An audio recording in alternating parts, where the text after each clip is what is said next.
Hello there, welcome to Trending News here from the studios of Atlantic TV. I'm your host, Jeremiah. As usual, to give you the latest in news, sports, entertainment, and business. Do stay with us. I'll be right back to give you the news in detail after this short break.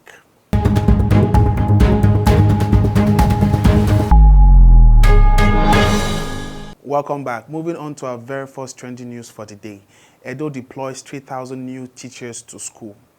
The Edo State government has trained and deployed over 3,000 new teachers under the Edo Supporting Teachers to Achieve Result Fellows program into the basic education schools across the state. The training and development are in line with the government's plan to improve learning outcomes, digitalize education, and expand the Edo Basic Education Sector Transformation Program to junior secondary schools in the state.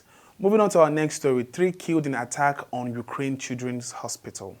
At least 3 persons were killed, including a young girl, in an attack on a children's hospital in Mariupol, southern Ukraine, local officials said on Thursday. The city council said this on its official Telegram channel. Moving on to our next story, airfare hikes looms as marketers predict 700 naira per litre. Barely 24 hours after the price of aviation fuel rose by 35% from 430 naira per litre to 580 naira per litre, oil marketers on Wednesday predicted that the price of the product might hit 700 naira per litre by next week if the global crude oil price continues to fluctuate. The National Operators Council, Independent Petroleum Marketers Association of Nigeria, Mr. Mike Osatuye, dropped the hint in an interview with correspondent. He said the Russian-Ukraine war and other related factors might fuel further increase in the price of aviation fuel and other petroleum products.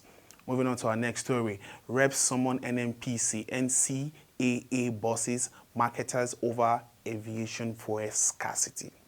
The House of Representatives has summoned the Group Managing Director of the Nigerian National Petroleum Company Limited, Malik Kyari, and the Director General of Nigerian Civil Aviation Authority, Captain Nuhu Musa, to a meeting over the current scarcity of Jet A1 fuel, also known as aviation fuel.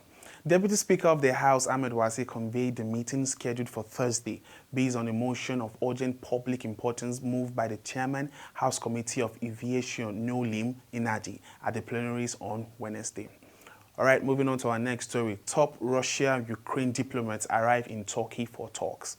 The Foreign Minister of Russia and Ukraine has arrived in Turkey for face-to-face talks set for Thursday morning, officials said. In this first high-level contact between the two sides since Moscow invaded its ex-Soviet neighbor.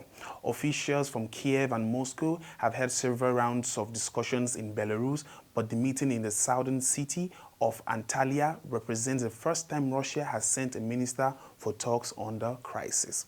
Moving on to business news, strike looms in maritime sector, NLC writes Amechi. The Nigeria Labour Congress has written to the Minister of Transportation, Rotimi Amechi, informing him of an impending industrial strike in the maritime industry over the continued refusal of the international oil companies to engage Nigerian dock workers through registered stevedore companies as required by law. This was disclosed in a letter titled Notice to Embark on Strike Action Against the International Oil Companies. In a letter, the president of the NLC, Ayuba Waba, said one of its affiliates, the Maritime Workers Union of Nigeria, had been engaging with the IOCs over their continued refusal to comply with Maritime Notice 106. Moving on, we give you sport news. NFL ex-Eagles stars mourn falling Christopher. The Nigerian Football Federation and ex-internationals have mourned late former Super Eagles midfielder Justice Christopher. Christopher, who slumped and died in his hotel in Jos Plateau State on Wednesday morning, was part of the Super Eagles squad at the 2002 World Cup co-hosted by Japan and Korea and featured in the final group game against England at the Osaka Nagib Stadium. Moving on, we give you health news. Ukraine returnees test COVID positive in Nigeria.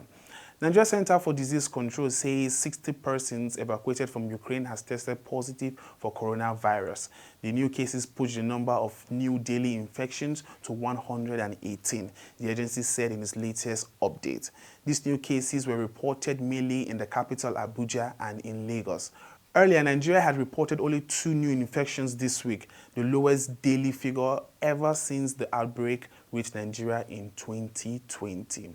Thank you so much for joining us on Trending News right here from the studios of Atlantic TV. You can as well do well to follow us on all our social media handles now displaying at the bottom of your screen. Until we come your way again next time, do stay safe wherever you are.